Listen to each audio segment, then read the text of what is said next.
Off for a second yellow card. He was actually down with cramp after a late tackle on Conor Masterson, and after shaking off the cramp, standing up, he was there with the referee holding a yellow and a red card above his head. So it's Gillingham 2, Morecambe 1, as you say. Gillingham heading back to the top.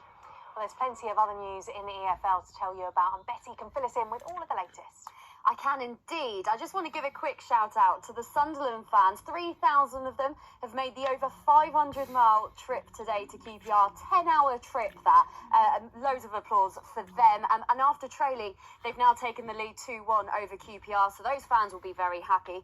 Into League One then, and leaders Stevenage carrying on their winning ways, as we've just heard, the first time in their history they've been top of League One. Cambridge, who've had a really good start to the season, are trailing Wigan 2-0, who scored 2 goals in 5 minutes. Wigan have quickly wiped out their -8 points deduction that they got at the start of the season.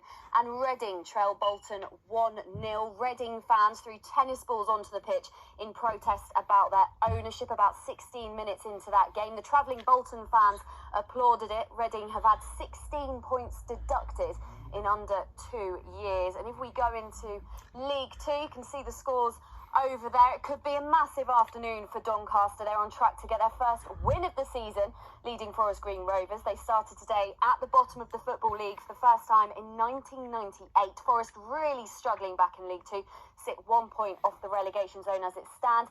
And have a look at this. Crawley 2, Tranmere 2. I'll try and highlight that on my screen.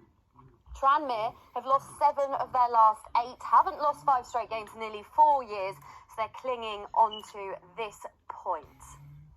If at first you don't succeed, Chris Latcham, try again. Erling Haaland has scored for Manchester City. He certainly does. Don't poke the bear. Don't poke the bear. They poked him all day long. Areola has denied him all day long. He missed 2 sitters, but he doesn't miss these. 12 yards out, scooping the ball out from under his body onto his favoured left foot and rocketing the ball into the bottom corner. Manchester City 3, West Ham 1. It's at West Ham, of course, but City have had to work very, very hard for this.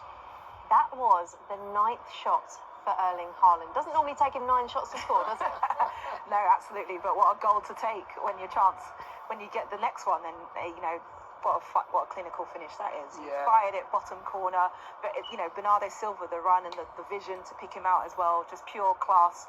And West Ham, you could feel that they were just getting stretched, weren't they? Yeah.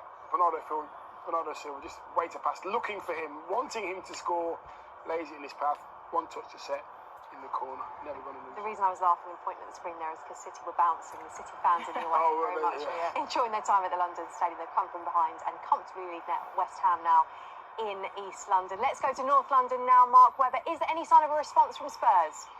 Not much of one, because Sheffield United are holding on. I say that. Brennan Johnson just got the ball. And there we go, commentators. Spurs part 2. Brennan Johnson's come on as a sub. He's been on for 3 or 4 minutes. He's found the area and he's shot the ball in. But hold on here.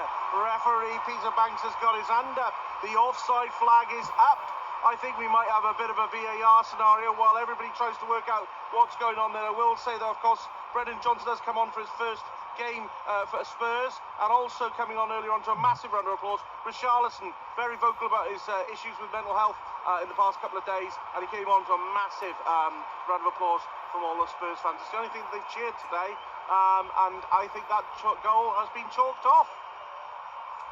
Yeah, no wonder Brennan Johnson didn't have the biggest smile on his face when he scored that, because Dion, you called it straight away. Dion's calls, by the way, if you've joined some of the buttons today, have been spot on. Not that they're not usually, but every call, you said that was offside straight away, and it was. Yeah, he I can body language as well. He's happy to be there. He thinks he's got away with it. Obviously, the officials don't miss these anymore. VAR don't miss them anymore, and this is unfortunately wiped off him. Good lad. I'm that old. I played with his dad. That's how old I am. I think you just admitted that on BBC One. Okay, let's go to Old Trafford. Will Perry, how are Manchester United doing? Any sign of a late fight back? Doesn't look like it. Only 3 minutes of the 90 to play here at Old Trafford. Manchester United 1, Brighton 3, and it's another chance for the visitors. Brighton. It's Evan Ferguson who got that hat-trick, remember, before the international break against Newcastle at the Amex. He's come on for Simon Adingra, who was excellent for Brighton. He's just been denied by the legs of Andre Onana, Garnacho, Pellistri and Wan-Bissaka on for Manchester United as they try and throw everything at it. Matoma was into the box as well for Brighton. Didn't pull it back for Adingra before he went off